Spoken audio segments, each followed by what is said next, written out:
the Kilvey volunteers. The group has always existed. They do lots of wonderful things. They promote the wildlife coming back into certain areas. They organise like a Christmas tree every year. And so the memories of taking my children up to the storytelling sort of sessions up at Goblin's Garden. They've arranged bushcraft days for local children. They've arranged sessions for the local schools. Amazing to have that sort of natural environment, a place to go and relax and reconnect with nature. We've got all sorts of trees, we've got all sorts of wildlife. We've got bats, we've got loads of species of birds, and there are trees everywhere up there. It is a green landscape, whereas 50 years ago it was nothing, it was black. It's ours and it's become green, and all of a sudden now it's become valuable again. So whatever happens, we have to look after the land, we have to keep it green, and we have to allow nature to take its course. It's taken 50 years to come to what we've got today, it needs another 50 years. It's our land, we must not lose it. Thank you. 1 in 4 children in Wales are suffering with mental health issues. Last year a survey was done that showed 6 in 10 adults in Wales, a massive survey, are suffering with anxiety which impairs their everyday life.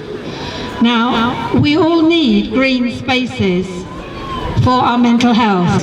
So it's worth, Exeter University says, the health and well-being aspect is worth nearly £600,000 a year to Swansea Council.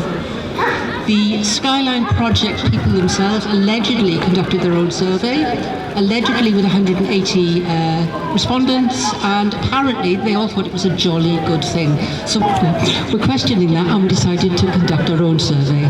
So I'd like to thank at this point all the volunteers who were going around and gathering responses on the doorsteps. Thank you very much. There were hundreds of hours invested, and we managed to get 245 respondents across 134 postcodes, and indeed a lot of people were from the area actually surrounding Kilvey Hill. The results were, I've never seen data like these, the results were overwhelming. 212 people of our 245, that is 89%, did not want to see Kilvey Hill become a tourist attraction, which, who knows, following the regular patterns we see in Swansea, would be going bust anyway once the hill had been destroyed. And I've also said publicly the cost per per job is something in excess of £40,000, and that's not necessarily full-time equivalents. This idea of pumping public money into commercial activities because in terms of leisure facilities, because they can't work without public money. If they can't work without public money, they don't work at all. Investment should be, made elsewhere, I think, in the town rather than Kilvey Hill, which is not needed. Anything? So what do you love about Kilvey Hill? It's just could be promoted better as a nature reserve. It shouldn't be getting rid of these places, especially a place like that near a city centre. And would it cost a lot to do that, really? I don't think so, but it'd be far more beneficial. My life has changed since I joined Kilvey Woodland Volunteers. I used to stay in bed every weekend and feel quite depressed, but now it gets me out and about and I really enjoy it. For them it's local, they can get there easily on foot, whereas the council might say they can go to the Gower, but for people perhaps without cars, without the time to go for a day out to the Gower, it's somewhere they can go just for a couple of hours. Yeah. Dog, whichever. Yeah. So I think I know when I was younger I had a lot of trouble with mental health, and I still do. But forest schools and stuff like that, and getting out into nature, it really does help quite a bit. And I'm not sure a zip line would be quite as helpful, except maybe for thrill seekers. And it will cost you 40 quid. It'll cost you to do it. I mean, actually, I think a zip line would be another reason to be constantly stressed out. But forest schools and getting in nature and being in the woodland, it really helps. That area was the copper works and it was toxic.